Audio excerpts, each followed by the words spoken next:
बहुत समय पुरानी बात है। सूरजपुर नाम के एक राज्य में राजा महेंद्र सिंह का राज्य हुआ करता था। राजा महेंद्र सिंह एक बहुत ही परोपकारी और दयालु स्वभाव के राजा थे। जो कोई भी राजा के दरबार में याचना लेकर आता वह मुंह मांगी वस्तु पाता। उनके बारे में यह बात बहुत मशहूर थी कि उनके दरवाजे पर आने वाला कोई भी याचक खाली हाथ वापस नहीं जाता था। एक दिन राजा के दरबार में एक आदमी आया। उसने राजा को प्रणाम किया और कहने लगा, राजन, मैंने सुना है कि आपके सामने जो भी याचक आता है वह खाली हाथ वापस नहीं लौटता। अगर ऐसा है तो क्या 3 दिन के लिए आप मुझे अपनी राजगद्दी सौंप सकते हैं? आप महल में जाकर आराम कीजिए और मैं राजगद्दी पर बैठकर आपका राजपाट चलाऊंगा।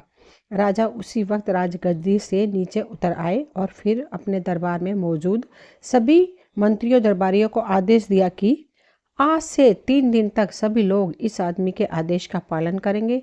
यह कहते हुए राजा ने उस आदमी को अपनी जगह पर बैठा दिया और खुद अपने महल में चला गया। वह आदमी 3 दिन तक बड़ी ठाठ से राजगद्दी पर बैठा रहा और पूरे राज्य का शासन चलाता रहा। चौथे दिन जब राजा उसके पास आया और कहने लगा, भाई, अब तुम 3 दिन तक इस गद्दी पर बैठ चुके हो, अब राजगद्दी से उतर जाओ और अपना रास्ता लो। यह सुनकर आदमी कहने लगा, राजन, पहले तो मैं सिर्फ इस इरादे से आया था कि आपकी दानवीरता की परीक्षा लूं। सच में मैंने जैसा आपके बारे में सुना था उससे कहीं बढ़कर आपके बारे में पाया, लेकिन अब 3 दिन तक इस राजगद्दी में बैठने के बाद मेरा इरादा बदल गया है। इस राजगद्दी से उतरने का मेरा दिल नहीं चाहता। आपको तो सारी दुनिया ईश्वर का अवतार कहती है। मैं आपसे प्रार्थना करता हूँ कि ये राजगद्दी और राजपाट परमात्मा के नाम पर मुझे दान में दे दीजिए। राजा ने जब उसकी बात सुनी तो मुस्कुराते हुए कहने लगा, लो भाई, ये राजगद्दी और राजपाट आज से तुम्हारा हो गया। अब तुम इसे संभालो, मैं चलता हूँ। ये कहकर राजा अपने महल में वापस आ गए। उन्होंने रानी को सारी बात बताई। रानी भी महाराज की तरह बहुत ही दयालु थी। उनकी जुबान पर शिकायत का एक शब्द भी नहीं आया। राजा और रानी दोनों अपने बेटों को लेकर महल से बाहर निकल पड़े। जाने से पहले उन्होंने अपने राजसी वस्त्र त्याग दिए और साधारण वस्त्र पहन लिए। राजा को ईश्वर पर बड़ा ही विश्वास था। वे मन ही मन सोचने लगे कि लगता है परमात्मा ने मेरे लिए कुछ और ही सोच रखा है। राजा अपनी पत्नी और दोनों बेटों को लेकर सफ़र पर रवाना हो गए। राजा सोचने लगे, कल तक मेरी सवारी के लिए सैकड़ों हाथी और घोड़े मौजूद थे, पर आज पैदल चलना पड़ रहा है। कल तक हजारों नौकर चाकर मेरे सामने खड़े रहते थे और आज कोई हालचाल पूछने वाला भी नहीं है। लेकिन राजा ने इसे भी परमात्मा की इच्छा मानकर संतोष कर लिया। पैदल सफ़र करते करते वे कभी 2 कोस चलते तो कभी 4 कोस, कभी कुछ खाने को मिल जाता तो कभी भूखे ही रहना पड़ता, मगर इस पर भी उन्होंने परमात्मा को पूरा भरोसा रखा और हमेशा परमात्मा को धन्यवाद करते रहे। कुछ दिनों तक इसी तरह पैदल चलने के बाद वे एक नगर में पहुंचे और एक शहर में जाकर ठहर गए। उस नगर के बाहर एक सौदागर का काफिला आकर रुका था। सौदागर अपने घोड़े पर सवार होकर नगर की सैर करता हुआ उस सराय की तरफ आ निकला जिसमें राजा और उसका परिवार ठहरा हुआ था। सौदागर की नज़र जब रानी में पड़ी तो उसे देखते ही उसने समझ लिया कि यह औरत किसी ऊंचे खानदान की है। वे मनी मन रानी पर मोहित हो चुका था और उसने इरादा किया कि क्यों न इस औरत से शादी कर ले।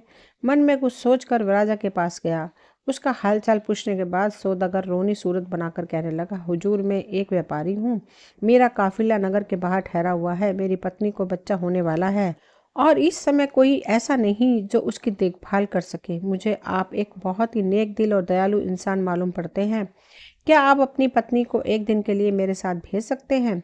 शायद उनकी वजह से मेरी पत्नी की तकलीफ कुछ कम हो सके, वरना मुझे तो लगता है कि वह जिंदा ही नहीं रह पाएगी। राजा और रानी सौदागर की बातें सुनकर कुछ घबरा गए। आखिर नेक दिल राजा ने रानी से कहा, रानी, अगर इस गरीबी की हालत में भी हम किसी के काम आ सके तो यह हमारे लिए खुशकिस्मती की बात है। तुम देर ना करो और भगवान जाने इसकी पत्नी किस हालत में होगी। रानी ने अपनी जुबान में इनकार का एक शब्द तक नहीं कहा और उसी वक्त सौदागर के साथ चल पड़ी।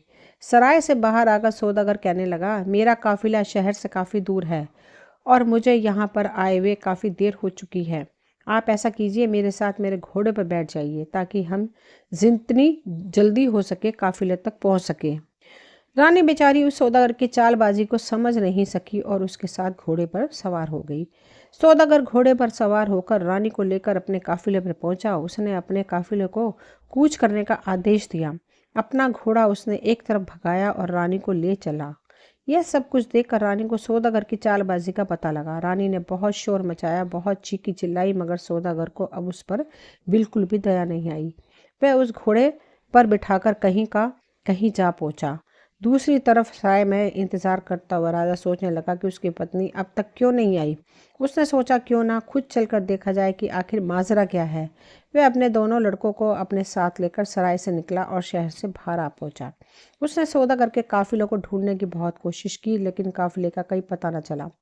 तभी उसे उत्तर दिशा में धूल उड़ती हुई दिखाई दी। राजा ने अनुमान लगाया कि जरूर वह काफिला उसकी रानी को लेकर उसी तरफ गया है। राजा भी अपने दोनों लड़कों को लेकर उस दिशा की तरफ चल पड़ा जिस तरफ काफिला गया था। थोड़ी दूर चलने के बाद राजा रास्ता भटक गया और कहीं दूसरी जगह जा निकला, जहाँ उसके सामने एक नदी बह रही थी। राजा ने इधर उधर देखा कि शायद नदी पार करने के लिए कोई नाव मौजूद हो, लेकिन वहां पर कोई नाव नहीं थी। उसने कुछ देर तक सोचा और फिर बड़े लड़के को नदी के किनारे पे बिठाया, छोटे लड़के को अपने कंधे पे बिठाया और नदी में उतर गया। राजा का इरादा था कि पहले छोटे बेटे को नदी के पार लगा आए और फिर वापस आकर बड़े बेटे को ले जाएगा। लेकिन इंसान सोचता कुछ और होता कुछ और है। वह छोटे लड़के को कंधे पर उठाकर बड़ी मुश्किल से नदी के बीचों बीच पहुंचा। तभी उसे बड़े लड़के की चीख सुनाई दी। उसने मुड़कर देखा तो एक भेड़िए ने उसके बेटे को दबोच रखा था। राजा अपने बेटे की चीख सुनकर घबरा गया। घबराहट की वजह से राजा के कंधे से उसका बेटा नदी में जा गिरा और बह गया। अब तो राजा खुद भी बहुत ही परेशान हो गया और नदी में गोते खाने लगा, मगर राजा की जिंदगी अभी बाकी थी। वह जैसे तैसे नदी के किनारे तक जा पहुंचा। राजा यह समझ रहा था कि उसके बड़े बेटे को भेड़िया ले गया और छोटा बेटा नदी में डूब गया। पहले तो राजपाट हाथ से गया, फिर रानी भी मुझसे छिन गई, अब दोनों लड़के भी मुझसे बिछड़ गए। राजा मन ही मन बहुत ही दुखी था। इसी हालत में वह चलते चलते गिरते पड़ते दोपहर के समय एक नगर के पास जा पहुंचा। वहां उसने देखा कि शहर के बीचों बीच एक खुले मैदान में लोगों की भीड़ जमा थी। भीड़ को देखकर राजा हैरानी में पड़ गया और सच्चाई मालूम करने के लिए उस तरफ बढ़ने लगा। उस नगर का यह रिवाज था कि वहां के राजा की जब मौत हो जाती थी तो सभी दरबारी और मंत्री शहर के लोगों के साथ एक मैदान में इकट्ठा हो जाते थे और फिर एक बाज को उड़ाया जाता था। ये बाज जिसके भी सिर पर बैठ जाता था उसी को राजा मान लिया जाता था और राजगद्दी सौंप दी जाती थी। लोगों की भीड़ इसी कारण से वहां पर जमा थी। बाज छोड़ा जा चुका था, मगर अभी तक वह किसी के सिर पर नहीं बैठा था। किस्मत शायद इसी का इंतजार राजा कर रही थी। जैसे ही राजा फटे हाल वहां पर पहुंचा, बाज जाकर उसके सिर पर बैठ गया। बाज का उसके सिर पर बैठना था कि फौरन सभी दरबारी मंत्री हाथ जोड़कर उसके सामने आ खड़े हुए और उसे अपना राजा मान लिया। वे सभी उससे प्रार्थना करने लगे, चलिए महाराज, अब आप ही इस देश के राजा हैं, चलकर अपनी गद्दी संभालिए। लेकिन राजा ने कहा, अरे भाई, मैं तो खुद राजपाट छोड़कर आया हूँ। अपना राजपाट छोड़ के ही मैंने यह फकीरी हासिल की है। अब मुझे किसी भी तरह के राजपाट की कोई इच्छा नहीं है। राजा के ऐसा कहते ही सभी दरबारी समझ गए कि हमें इससे अच्छा राजा नहीं मिल सकता। वे सभी जिद करने लगे, आप ही हमारे राजा हैं। राजा के लाख मना करने पर भी लोगों ने उसे अपना राजा बनाकर ही दम लिया। उसे राजा के कपड़े पहनाए गए, सर पर मुकुट रखा गया और महल में ले जाकर उसे राजगद्दी पर बिठाया गया। इसके बाद कई दिनों तक उस नगर में नए राजा के चुने जाने की खुशी में उत्सव मनाया गया। राजा ने भी मन ही मन में उस राज्य को ईश्वर का पुरस्कार समझा और उस राज्य का राजपाट चलाने लगा। मगर अंदर ही अंदर राजा दुखी रहता था। जब भी उसे अपनी पत्नी और अपने बेटों की याद आती तो उसकी आंखें नम हो जाती। अब जरा उन बेटों का भी हाल सुनिए। राजा के जिस लड़के को भेड़िया उठाकर ले गया था, रास्ते में ही एक शिकारी की नज़र उस पर पड़ी। उसने अपना तीर कमान पर चढ़ाया और निशाना साधा भेड़िया पर लगाया। भेड़िया वहीं पर ढेर हो गया और लड़के की जान बच गई। और जो लड़का नदी में डूब गया था, एक मछुआरे ने उसे बचा लिया। ये दोनों ही आदमी बे औलाद थे और उन्होंने इन दोनों लड़कों को अपनी औलाद समझकर इनका पालन पोषण किया। यह दोनों ही आदमी उसी नगर के रहने वाले थे जहां उन दोनों लड़कों का पिता अब राजा बन चुका था। दोनों ही लड़के अपने अपने घर में बड़े हुए और वहां के राजा की सेना में भर्ती हो गए। भाग्य का खेल ऐसा हुआ कि उन दोनों को राजा का अंगरक्षक बना दिया गया। समय बीतने की वजह से दोनों लड़कों की शक्ल सूरत अब बिल्कुल बदल चुकी थी। ना तो राजा ही उन्हें पहचान सका और यह उसी के बेटे हैं, और ना ही उन लड़कों की समझ में आया कि राजगद्दी पर जो इंसान बैठा है यही उनका पिता है। बल्कि उन दोनों को तो यह भी एहसास नहीं हुआ कि दोनों सगे भाई हैं। यह भी कुदरत का ही खेल था कि वे इकट्ठे होकर भी अलग अलग ही थे। अब वे दोनों लड़के अंगरक्षक के रूप में हमेशा राजा के साथ रहते थे। राजा जब उनसे बातें करता तो उसे बहुत ही अच्छा महसूस होता। उन दोनों लड़कों से बातें करके राजा के मन को बहुत ही सुकून मिलता। अब समय का ऐसा चक्र चला कि वह धोखेबाज सौदागर जो रानी को उठाकर ले गया था उसी नगर में आ गया। इस दौरान सौदागर ने लाख कोशिश की कि रानी उससे शादी कर ले, मगर रानी किसी तरह भी शादी के लिए राजी ना हुई। सौदागर उसे एक अलग खेमे में रखता था और उसकी कड़ी निगरानी की जाती थी। उस सौदागर का यह कि पहले राजा के दरबार में अक्सर आना जाना रहता था। सारे दरबारी और मंत्री उस सौदागर को अच्छी तरह से पहचानते थे। जब सौदागर को पता चला कि पुराने राजा की मौत हो चुकी है तो सौदागर को बहुत ही दुख हुआ, लेकिन मंत्रियों ने उसे बताया कि नया राजा पहले से भी ज्यादा नेक दिल और न्यायप्रिय है। तो यह सुनकर सौदागर ने मंत्री के हाथ राजा के लिए कुछ उपहार भिजवा दिए और फिर खुद भी राजा से मिलने के लिए पहुंच गया।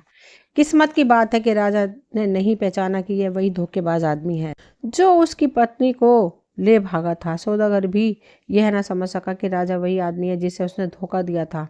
राजा ने सौदागर की बहुत ही मेहमान नवाजी की। सौदागर कई देशों के राजा की यात्रा कर चुका था। राजा सौदागर से उन देशों के बारे में पूछता और सौदागर उसे अपने सफ़र के किस्से सुनाता। एक दिन की बात है, जब सौदागर राजा काफ़ी देर तक बातें कर रहे थे। शाम ढल चुकी थी। तब राजा ने सौदागर से कहा, दोस्त, आज की शाम तुम यहीं पर रुक जाओ। मुझे व्यापार के मामले में तुमसे कुछ ज़रूरी बातें करनी है। सौदागर उस रात महल में रह तो गया, लेकिन वह कुछ परेशान सा नजर आ रहा था। राजा ने सौदागर से परेशानी का कारण पूछा तो सौदागर कहने लगा, हुजूर, बात दरअसल यह है कि मेरी पत्नी पागल हो गई है। उसकी देखभाल मुझे खुद करनी पड़ती है। मुझे हर समय यह डर लगा रहता है कि कहीं पागलपन की वजह से वह कहीं भाग ना निकले और किसी मुसीबत में ना फंस जाए। इस पर राजा ने कहा, तुम आज महल में ही रहो और अपनी पत्नी की चिंता मत करो। उसकी देखभाल का बंदोबस्त हम कर देंगे। राजा ने यह कहकर अपने दोनों अंगरक्षकों यानी उन दोनों लड़कों को सौदागर के काफिले में जाकर उस खेमे का पहरा देने का आदेश दिया जिसमें सौदागर की पत्नी यानी रानी को रखा गया था। दोनों लड़कों ने आदेश पाकर उसी वक्त जाकर खेमे के बाहर पहरा देना शुरू कर दिया जिस खेमे में रानी कैद थी। रात जब आधे से ज्यादा गुजर चुकी थी, छोटे लड़कों को नींद आने लगी। उस पर बड़े लड़के ने कहा, देखो भाई, इस समय नींद का आना ठीक नहीं। कहीं ऐसा ना हो कि हम दोनों की गलती के कारण यह औरत खेमे से निकलकर भाग जाए। इस पर छोटे लड़के ने कहा, तो फिर भाई ऐसा करो कि कोई ऐसी कहानी सुनाओ जिसे सुनकर नींद उड़ जाए। यह सुनकर बड़े भाई ने जवाब दिया, मैं तुम्हें अपनी ही कहानी सुनाता हूँ। अगर गौर से सुनोगे तो नींद क्या, तुम्हारी भूख प्यास सब उड़ जाएगी। ये कहने के बाद उसने कहानी सुनाना शुरू किया।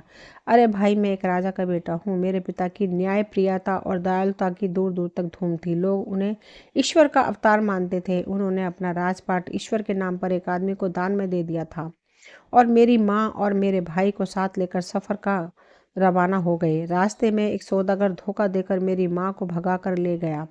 हम दोनों भाई अपने पिता के साथ ही रहते थे। आगे चलकर हमें एक नदी मिली जहाँ पर कोई नाव नहीं थी। मेरे पिता ने मुझे किनारे पर बिठाया और छोटे भाई को कंधे पर बिठाकर नदी के पार जाने लगे। अभी वे नदी के बीचों बीच ही पहुंचे थे कि मुझे एक भेड़िए ने आ दबोचा। मेरे चीखने चिल्लाने से मेरे पिता घबरा गए और छोटा भाई उनके कंधे से फिसलकर नदी में जा गिरा। इसके बाद उनका क्या हुआ मुझे कुछ मालूम नहीं, लेकिन मुझे एक शिकारी ने उस भेड़िए से छुड़ा लिया और मेरी किस्मत मुझे इस राजा तक ले आई। यह सुनकर दूसरा लड़का फौरन उससे लिपट गया और कहने लगा, नदी में गिरने वाला वह बच्चा मैं ही था। मुझे एक मछुआरे ने डूबने से बचाया। फिर दोनों भाई गले लगकर रोने लगे। उन दोनों के रोने की आवाज़ सुनकर अंदर खेमे बैठी रानी अचानक चौंक पड़ी। वो उन दोनों लड़कों से इसका कारण पूछने लगी। दोनों लड़कों ने जब सारी कहानी उस औरत को बताई तो वह कहने लगी, मेरे बच्चों, तुम अपनी माँ को नहीं पहचान सके। यह कहते हुए वह उन लड़कों से लिपट गई। तब उनकी माँ ने बताया कि मैं अब तक इस सौदागर की कैद में थी। दोनों लड़के माँ माँ पुकारते हुए उससे लिपट गए। इसके बाद वे दोनों उसी समय राजा के पास गए और उन्हें सारी घटना कह सुनाई। राजा को अभी तक यह मालूम नहीं था कि सौदागर की कैद में जो औरत है वह उसी की पत्नी है, लेकिन अब उसे मालूम था कि वह औरत इन दोनों लड़कों की माँ है। तो राजा ने यह फैसला किया कि वह इसी वक्त सारे मामले का दूध और पानी का पानी करेगा। उसने उसी समय उस औरत को लाने के लिए सिपाही भेजे। वह औरत जब राजा के सामने पेश हुई और जैसे ही राजा की नज़र उसे पड़ी तो राजा की समझ में सारा माजरा आ गया। राजा की पत्नी भी अपने पति को देखते ही पहचान गई और उसके कदमों में गिर गई। दोनों भाई भी अपने पिता को पहचान चुके थे और पिताजी पिताजी कहते हुए वह राजा से लिपट गए। सौदागर ने जब यह देखा कि उसकी पोल अब खुल चुकी है तो वह वहां से भागने लगा, मगर राजा के सिपाहियों ने उसे यह मौका नहीं दिया। उसे गिरफ्तार करके कारागार में डाल दिया गया। अगले दिन राजा ने उस सौदागर का सारा माल जब्त किया और उसे मृत्यु दंड दे दिया गया। अब जरा उस आदमी का हाल भी सुनिए जिसने राजा से राजपाट दान में हासिल किया था। राजपाट मिलने के बाद वह बहुत ही मनचला और निर्दयी हो गया था। अपने खजाने को भरने के लिए उसने प्रजा पर कई तरह के कर लगा दिए। बेचारी गरीब प्रजा उसके जुल्म से परेशान हो गई। यहाँ तक कि मंत्री और दरबारी भी इस राजा से परेशान हो चुके थे।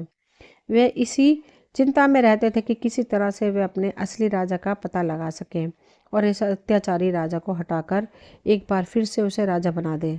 जब यह खबर उस राज्य तक पहुंची, उनका राजा एक नए राज्य का राजा बन चुका है, तो एक मंत्री ने उस अत्याचारी राजा को जहर देकर मार डाला। इस तरह से उस अत्याचारी राजा का अंत हो गया और वह मंत्री राजा के पास आया। सभी दरबारियों की तरफ से उसने प्रार्थना की कि वह फिर से अपने राज्य का राजपाट संभाल ले। राजा के मन में भी अपने पुराने राज्य के लिए प्रेम जाग गया। वह अपने मंत्री के साथ उस राज्य में आया।